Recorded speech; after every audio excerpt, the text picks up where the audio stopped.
C'est comme la question sur la laïcité. Qu'est-ce que la laïcité?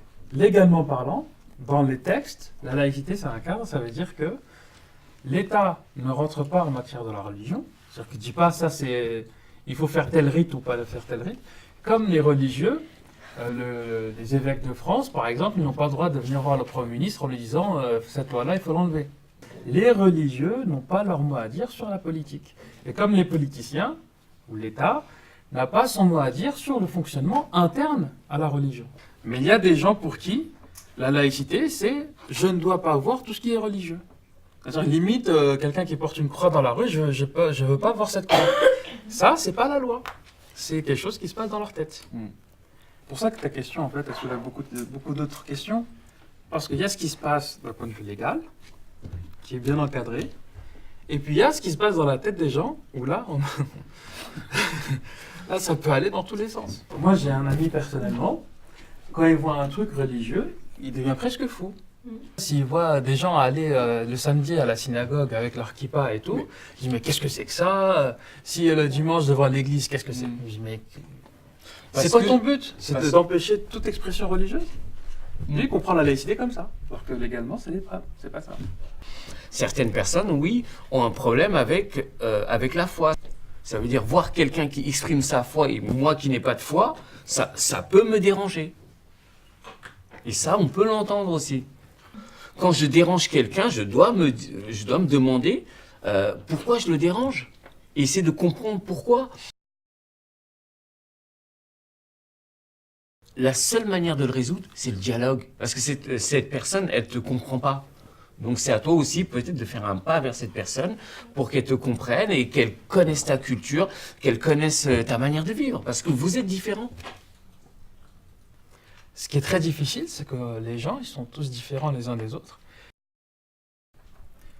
Puis dernière chose, c'est qu'il y a des gens aussi qui voient dans la diversité, dans le fait que les gens soient différents, ils voient ça un potentiel de danger. Il y en a pour qui le fait d'être différent de l'autre est un danger potentiel. C'est-à-dire qu'on risque à terme de finir par se faire la guerre.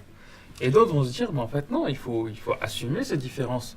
Et le problème c'est là, c'est qu'il y en a qui vont accepter ces différences, et d'autres qui vont voir dans les différences un potentiel de danger. Mais pour une grande majorité, et moi je veux rester optimiste, c'est dans ma nature, pour une grande majorité, c'est l'inconnu qui fait peur. Donc le voile, par exemple, parce qu'on parle du voile, mais ça pourrait être autre chose. Donc on ne connaît pas, on a peur, eh bien on va se replier. On a peur. Et puis il suffit de donner un nom, ah bah tiens, c'est Lina. Et du coup ça change complètement, parce qu'on a mis un nom chez cette personne, et du coup il y a des choses qui vont se construire, il y a cette relation, et c'est avec ça que souvent il y a plein de choses qui se gomment, et on ne regarde plus, elle a le foulard, elle n'a pas le foulard, elle est... Mais si tu vas un peu plus loin, souvent les choses elles se gomment et les choses elles s'arrangent. Mais qui va faire le premier pas? C'est ça. Ah bah c'est toi qui dois faire le premier pas. Si la personne en face n'arrive pas à faire le premier pas, c'est à toi de faire ce premier pas.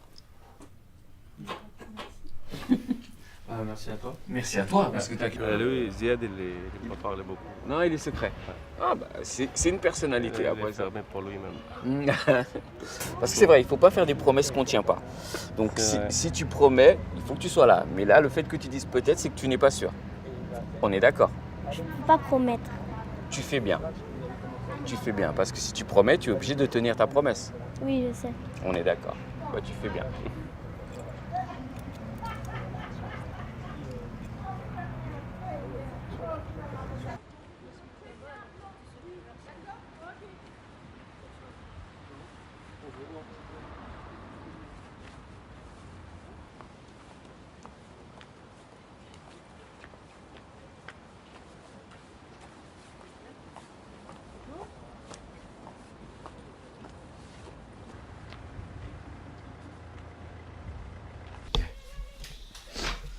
Ça, c'est pas dans le cadre. Hein. De quoi? Je le range quand même. Ah, dans le cadre? Au montage, on peut faire des miracles.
j'aurais dû leur dire l'heure africaine. Oui, j'aurais dû dire 9h30 au Papa de Canal. Je suis bête, je le fais tout le temps ça. J'aurais dû lui dire 9h30. C'est pas l'heure africaine. Oui, je décale d'une demi-heure, des fois 3/4 d'heure pour certains. J'ai une copine qui est en 14e. Et quand je rentre dans l'école à 9h, je lui dis 8h15. Elle va arriver à 9h, quelque chose. Ouais. Parfois, elle me dit, je suis pas loin. Nous, on a les c'est ça, non? Oui, c'est comme ça. Je pars, j'arrive, maman, j'arrive. Vous n'êtes même pas partie de chez vous. J'arrive. Non. Mais pourquoi je lui dis, j'ai appelé sérieusement, quand je t'ai appelé. Ah, il est dans la route, super. De toute façon, j'ai certaines personnes, je change. Oh, super, d'accord. Sur les clés, je vais envoyer les garçons. T'es quand même meilleur. Oui.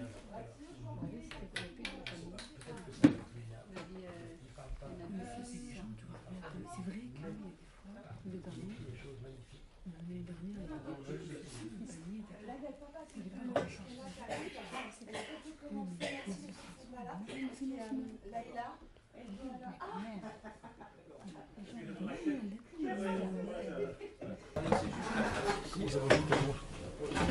Il paraît que c'est toi le super-héros. Ça va. Asseyez-vous où vous voulez. Restez installé en place. Peut-être.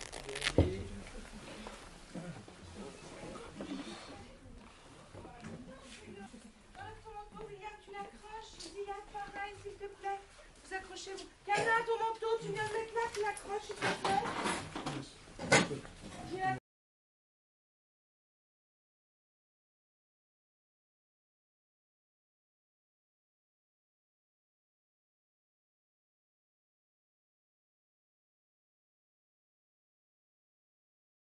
Vous embêtez tous.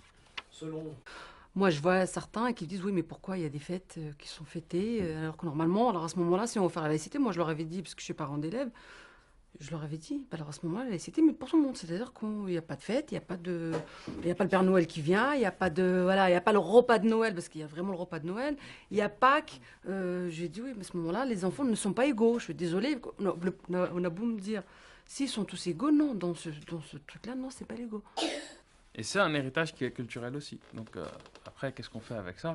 On va pas nier non plus la base culturelle de la France.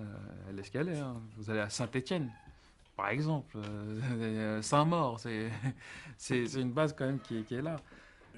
La loi, il faut juste le rappeler, parce que la loi de 1905, la laïcité, c'est un cadre qui a été posé pour permettre justement l'expression des religions. Il faut savoir qu'avant 1905, le conflit entre les religieux et les anticléricaux était tellement dur que même les catholiques ne pouvaient pas faire de la procession dans les rues.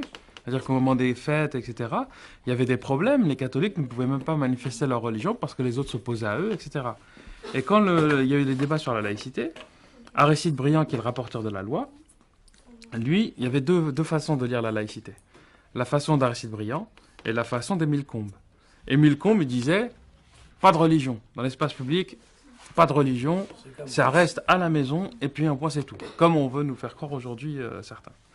Mais Aristide Briand, c'était pas sa logique. Aristide Briand, il a dit, non, c'est l'État qui est laïque. Qu'est-ce que ça veut dire? Ça veut dire que l'État, quand il va décider sur des lois, etc., ne va pas regarder ce que dit l'Église ou la synagogue ou la mosquée, pour faire simple, mais il va décider par lui-même, de manière complètement autonome et indépendante, pour le bien commun. Et c'est quand ce cadre-là a été défini et adopté, et donc c'est la loi de 1905, telle que Aristide Briand l'a pensée.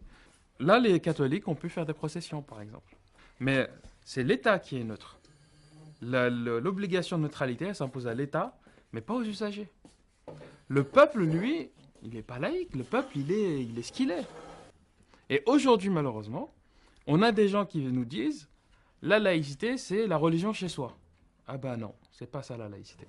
La laïcité, c'est l'État qui est neutre et autonome, et après, les gens, ils font ce qu'ils veulent. Après, bien sûr, il y a le respect de l'ordre public, mais c'est des choses normales, quoi, entre guillemets. Mais c'est ça, la loi. Mais en fait, la laïcité telle qu'elle existe dans la loi, c'est une laïcité qui est ouverte. Il ne s'agit pas de changer la loi. Telle qu'elle est, la laïcité, elle est ouverte. Mais le problème, c'est qu'on a une ambiance, on a des gens qui veulent nous faire croire que la laïcité, c'est en gros une sorte de nouvelle religion et que ou on est laïque ou on est religieux.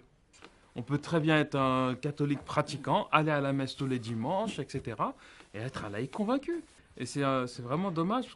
Ce qui est en train de se passer a des conséquences qui sont terribles, mais à plusieurs points de vue. C'est vraiment, il faut vraiment insister là-dessus, parce que la loi 1905 telle qu'elle est, franchement, elle est parfaite, quoi. C'est un cadre qui permet l'expression de tout. Mais après, c'est plutôt les interprétations qu'on veut nous vendre qui sont, elles, pour le coup, qui n'ont plus rien à voir, quoi. Justement, la laïcité, ça permet à chacun d'être croyant ou pas, et de pouvoir vivre sa religion ou pas. Et ça, c'est important, il ne faut surtout pas l'opposer. Après, voilà, c'est dans la transmission, et c'est vrai, pour reprendre la transmission, il y a les parents qui font cette transmission, et ça, elle est très, très importante, parce que vous savez ce que vous allez transmettre. Et c'est pour le bien de vos enfants. Et c'est vrai que la transmission, malheureusement, elle passe aussi par des réseaux. Et les réseaux sociaux, c'est là où ça peut être dangereux, parce qu'on ne sait pas derrière la machine qui transmet et qui transmet quoi.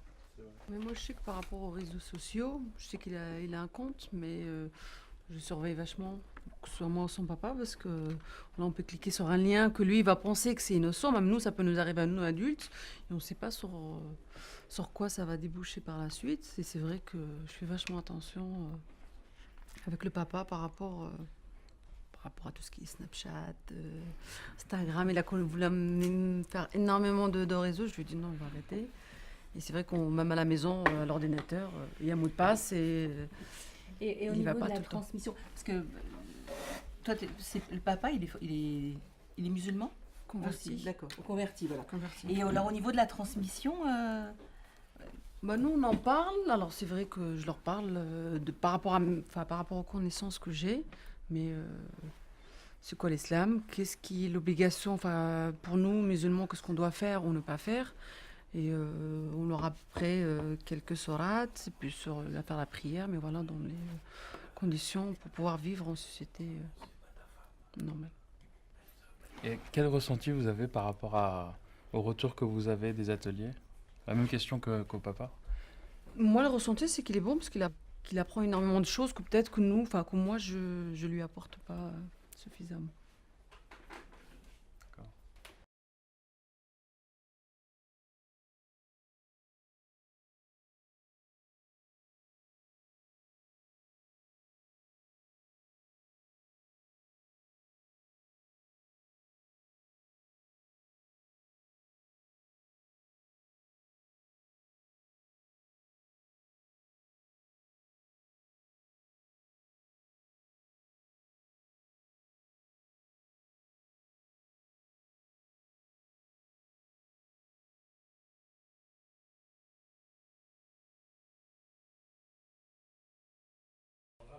C'est tout le film qui est foutu, quoi. C'est pour ça qu'il a servi. De toute façon, c'est du papier. Moi, quand le film est terminé, avant qu'il soit terminé,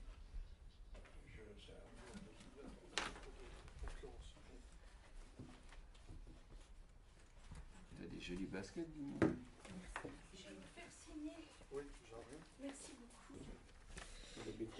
Juste. Papa, elle répond pas. Tu peux en parler aussi, hein. Ils ne dorment pas. On va en parler aussi. Voilà. C'est le premier vacances, c'est vous. Ah, merci. C'est à moi que tu me dis ça? C'est à moi que tu dis ça? D'accord. On va pas profiter. D'accord. Tu as un autre numéro? Merci. Super. Oui, aujourd'hui, on est le... Moi, j'aimerais aussi que chacun puisse faire un bilan de ces ateliers, ce que vous avez appris, ce que vous n'avez pas appris, ce que vous avez ressenti, ce que vous n'avez pas ressenti. Est-ce que je peux commencer par toi? Oui. Non? Allez, Lias, si, allez. Non. Allez, Non. vas-y. Si, vas-y, Lias. Les séances que tu as faites. Ça m'a appris plein de choses, surtout que dans l'islam en général, en fait, c'est pas un sujet qu'on peut parler comme ça à la maison. C'est plus, intime. Et dans cet atelier, on en a parlé, par exemple, sur enfin, tout ce qui est vraiment de l'islam et tu étudies les femmes. Il y a beaucoup de choses que j'ignorais. Bah, on a appris plein de choses et comme c'est pas un sujet du quotidien, c'est pas un truc qu'on apprend comme ça par exemple en tapant ça sur internet ni un truc comme ça, c'est plus un truc qu'on apprend que ici. Voilà.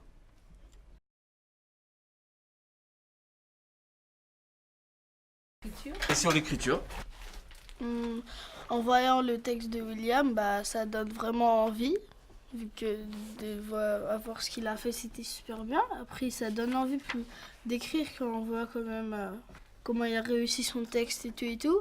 Donc ça donne envie d'écrire quand même, ça c'est vrai. Voilà, mais de base, en fait, c'est pas vraiment poussé. Vu que je voulais m'inscrire à l'aide de devoir. Après, Sylvia m'a proposé. Je me suis dit, bah pourquoi pas. Après, je savais pas, ça irait comme un peu une aventure. Je crois que ce serait plus, par exemple, quand on s'inscrit à un atelier comme ça, banal. Je dis pas banal, mais par exemple, un petit atelier comme ça, on croirait pas, ça irait jusqu'à, voilà, que ce soit des sentiments, complètement. Moi, sur nature, on m'a pas ni poussé, on m'a proposé et j'ai accepté. Mais on m'a ni poussé, ni c'est moi qui a dit je veux le faire. On m'a proposé, et à la fin, moi, je me suis dit, bah pourquoi pas, et j'ai accepté. Je suis entre les deux. Mais quand on voit le résultat, eh bien, merci aux parents de les avoir justement un petit peu poussés, parce que en fait, voilà ce qu'il en ressort. Il ressort des choses.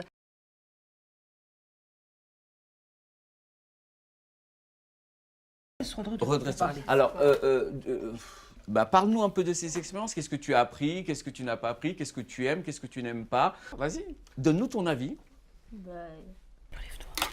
J'ai appris des trucs sur les femmes, sur l'islam que je savais pas. Est-ce que toi, tu as des phrases, des mots qui te traversent l'esprit, qui t'ont traversé l'esprit pendant la semaine? J'écrivais déjà de base, donc... Ah, tu écrivais déjà? Mais on n'a pas vu encore. Elle n'a pas franchi le pas. Elle ne nous a pas montré ses écrits. Ok. On passe au prochain. T'as envoyé un message fort. Je suis là, j'écoute, je suis à l'écoute, ça m'intéresse et je veux être dedans. À part ce que ta mère a dit, comment tu as vécu ces ateliers-là? Bien. Tu pars pas?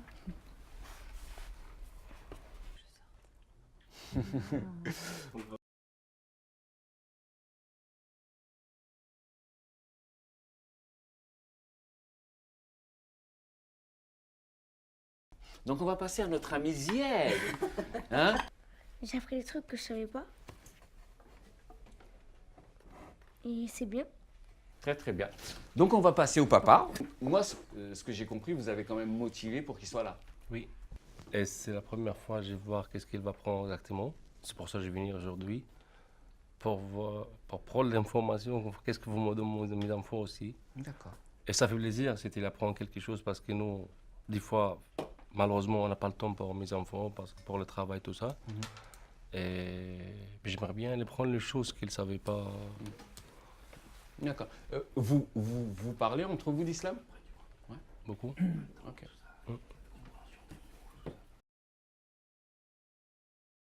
Non, on parle sur l'histoire de tous les prophètes, les devoirs, son devoir, tout ça. On parle sur l'islam.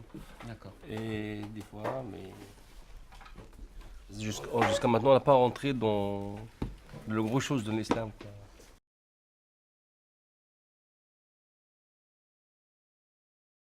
Bah, on peut faire en slam des tests, mais pour les faire comprendre peut-être à d'autres personnes qui ont une autre image de l'islam.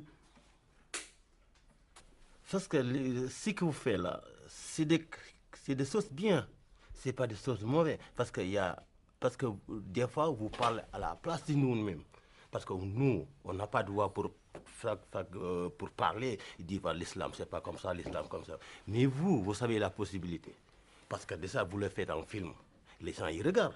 Moi, quand je parle ici, personne ne m'attend. Donc, de ce fait que vous êtes comme porteur de parole. Parce que nous, donc vous travaillez à la place de nous. Moi, c'est que bien que ce que je vois ici, ça me convient. Je sais que bien que c'est des choses bien. Bon, moi, je n'ai pas tellement beaucoup de temps pour expliquer mes enfants. Là, vous l'expliquez. Même moi-même, j'ai pris sur des choses ici. Donc, je sais que c'est intéressant. C'est bien, c'est des choses bien. Voilà. En ce qui concerne ces ateliers, je trouve que c'est bien. C'est bien parce que ça permet aussi aux enfants d'apprendre la communication, de se parler en groupe. Chose qu'on ne fait pas souvent, malheureusement. Déjà, moi, en tant que musulman, j'essaye aussi d'apprendre un peu la religion en elle-même à mes enfants, ce qui est tout à fait normal, voilà. Et puis, je souhaite bon courage et bonne chance à tout le monde, quoi. Merci. Si on écoute ce que disent les uns et les autres sur notre propre religion, etc., donc on n'avancera pas, on fera jamais rien. Surtout que là, actuellement, nous faisons la haine des journaux avec tout ce qu'on dit, tout ce qui se passe, etc. Sans compter ce qu'ils racontent aussi à l'école, au collège et au lycée à nos enfants. Je fais allusion par exemple à tout ce qui est la laïcité et compagnie. Donc si au jour d'aujourd'hui on ne fait pas comprendre à nos enfants ce qui est leur propre religion, etc., je trouve que ce serait dommage, quoi. Voilà. Moi, personnellement, déjà, surtout avec moi et ma femme, on essaye pour nos enfants, surtout tout ce qui est cours d'arabe, les cours coraniques, aller à la mosquée, etc. Moi, de toute façon, je ferai tout ce qui est mon devoir pour qu'ils restent vraiment dans la religion, quoi.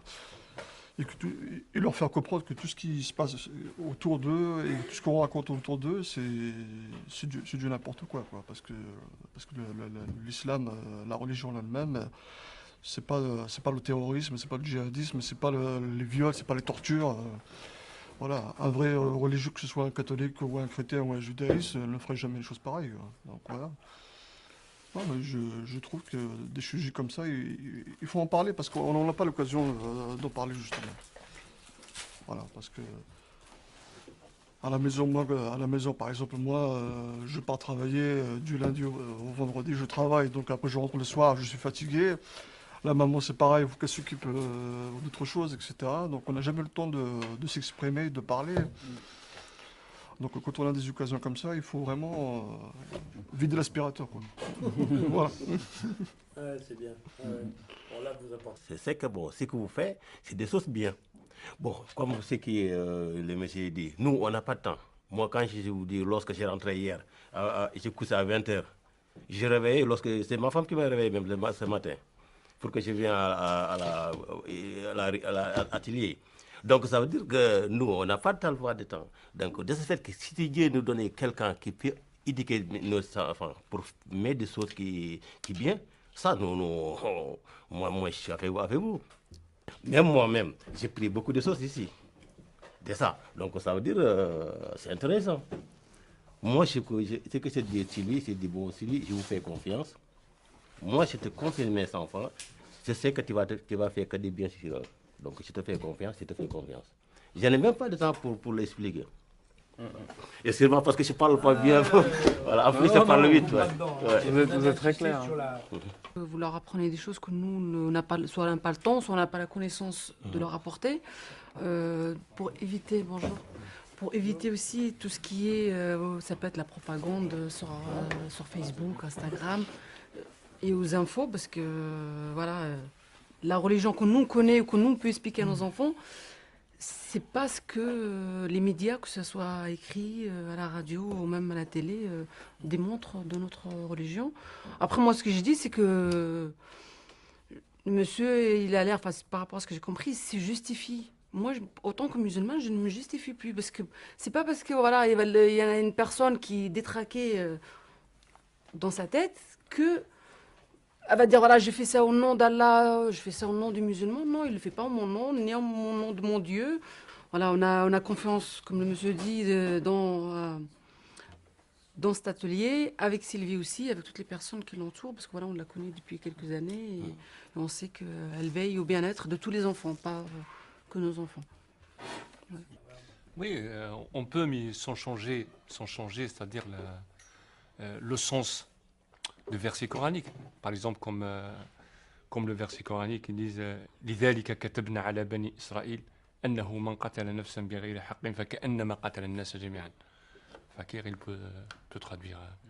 C'est un verset qui dit nous avons dit aux fils d'Israël que si quiconque tue une âme, c'est comme s'il avait tué toute l'humanité. Voilà, et dans le Coran, une âme, c'est-à-dire il a pas, Allah subhanahu wa ta'ala, le Dieu, il n'a pas précisé un musulman ou non musulman, ou un bouddhiste ou un juif, ou un. Voilà, c'est un être humain. Moi je précise juste, il faut pas, c'est-à-dire. Il faut bien préciser le sens de verset. Parce que d'un Nicolas à une autre, ça change la traduction, quoi. Après, nous, c'est vrai qu'on n'est pas non plus dans l'approche des versets en tant que tels, c'est plutôt les idées ou le sens, de manière générale. Mais pas d'un. Bon, là, sur la question linguistique, on a parlé d'un verset, parce que c'est vrai que c'était un verset qui est très utilisé contre l'islam et les musulmans, qui est celui d'Adribuhunna. Mais après, quand on regarde le sens du mot, quand on regarde par exemple l'exemple du prophète, qui est le modèle pour les musulmans, le prophète il n'a jamais levé la main sur les femmes. Il n'a jamais levé la main. Donc le modèle prophétique a montré justement qu'il n'a jamais frappé. Donc il n'a pas validé la compréhension en termes de frapper. Et donc ce qu'on fait, c'est plus une approche sur le sens général que vraiment, sauf celui-là par contre, parce que c'est vrai que ce verset-là a été très utilisé. Donc il a fallu, je pense que c'était aussi pas mal qu'on prenne un peu de temps dessus pour expliquer. Après, je dis bien aussi qu'il y a quand même des théologiens, il y a des grands imams même qui vont comprendre dans le sens frapper, et d'autres qui vont comprendre dans le sens non, c'est pareil.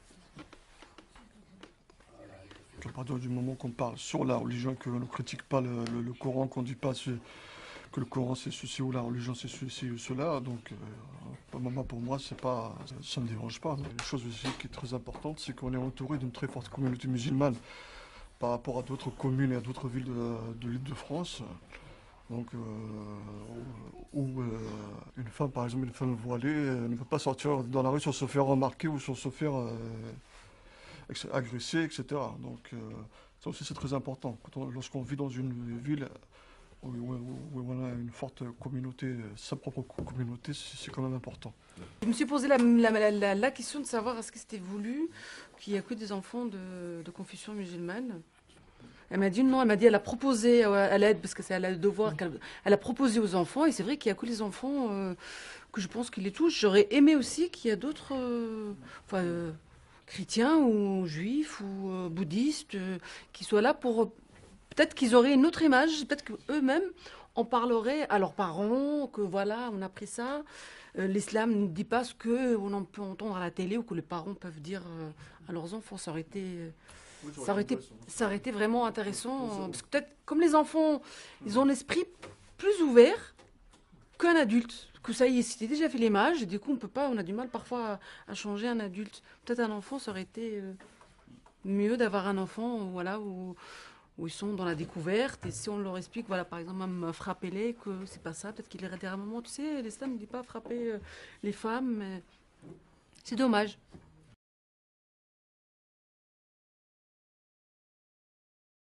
Comme disait Abdel, je suis assez impressionné. Et ce qui m'a beaucoup marqué, c'est leur capacité de production, leur capacité de création. Et puis les échanges qu'on a eus, notamment, je ne donnerai pas de nom.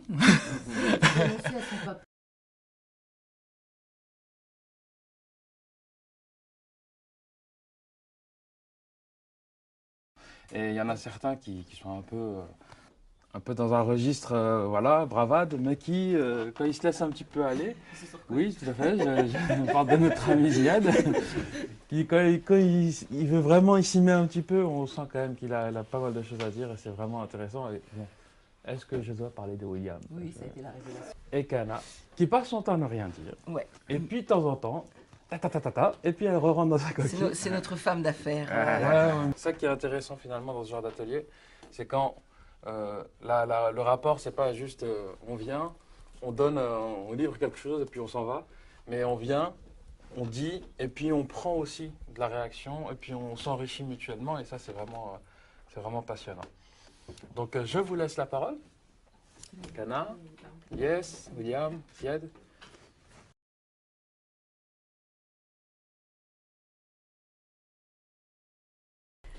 Bon, peut-être elle est timide.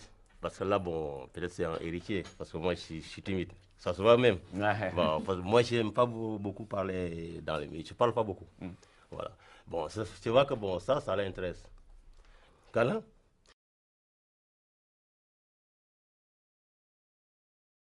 La parole, puis à maman, parce que voilà, maman n'était pas là la semaine dernière, on a rencontré papa, c'était un véritable plaisir de rencontrer papa. Merci. Merci. Au début, j'avais dit que je voulais faire qu'un essai. Après, ça m'a plu.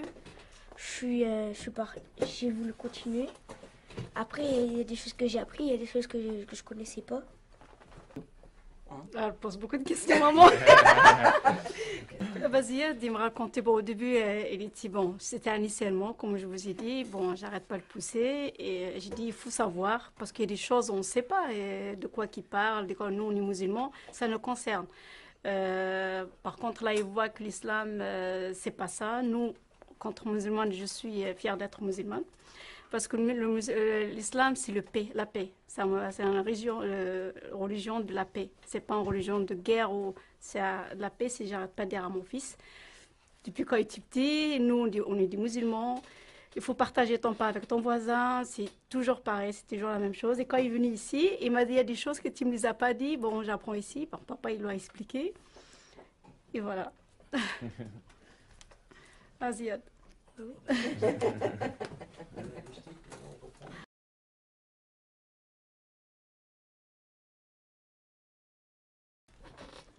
Moi, ça m'a appris des personnes, c'est tout.